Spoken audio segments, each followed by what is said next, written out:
Uncle කොහොමද ඉතින්? හොඳින් ඉන්නවා පුතේ. අංකල් නම් ඉතින් අපේ තාත්තා වගේ. අපේ තාත්තා නම් නැති වුණා.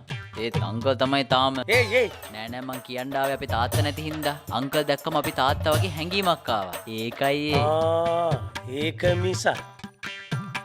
එතකොට මේ කවුද? මේ මගේ මල්ලි. මේ අංකල්ව බලාගන්න ඊළඟ පාර එනකොට ඉඳීද නැද්ද කියලා කවුද දන්නේ? ඒයි මොනවද මේ කියන්නේ? නෑ අංකල්. මේ අංකල් කොහේ හදිස්සියට ගියොත් දකින්න වෙන්නේ නෑනේ. ඒකයි මම මේ කිව්වේ. ඒක මිසා. පුතාගේ නම මොකද්ද? ෂා. පොඩ්ඩක් ඉන්න. අංකල් පුළුවන් නම් කියන්න බලන්න මගේ නම. මං කොහොමද දන්නේ? පොඩ්ඩක් හිතලා කියන්නකෝ.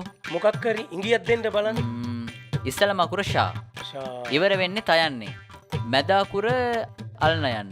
ඔක්කොම අකුරු කීයද? 3යි. 3යි. දෙකින් මුකලම් බස්සා. ශාන්තද? අංකල්ගේ බුද්ධිය නම් බුද්ධිය තමයි.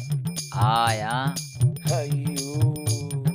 පුතා දැන් මොකද කරන්නේ? වාඩි වෙලා ඉන්නේ අංකල්. නෑ. ඔව් අංකල් වාඩි වෙලා ඉන්නේ. මං ඇහුවේ මොකද්ද කරන වැඩේ? වෙන මොනවද ඉතින්? මගේ නයනතාරාගේ කසාද ගැන කතා කරගන්න තමයි ආවේ.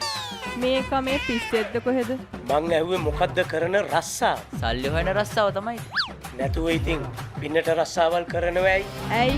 ඇයි මේ දරුවා සල්ලි හොයන්නේ මොනා කරලාද? රස්සාවක් කරලා. දෙව්ලොව දෙවියනේ මගේ දිවි ස්වාමිනේ මේකට මේ මොකද මේ උනේ? කොහොමද මේ දවස්වල පුතාගේ වැඩපිළිවෙලින්?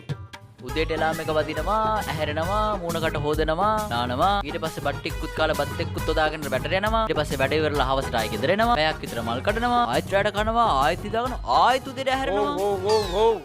ඇති. හැමදාම ওই ටිකනේ වෙනව ඇත්තේ. හැමදාම බත් කන්නේ අංකල්.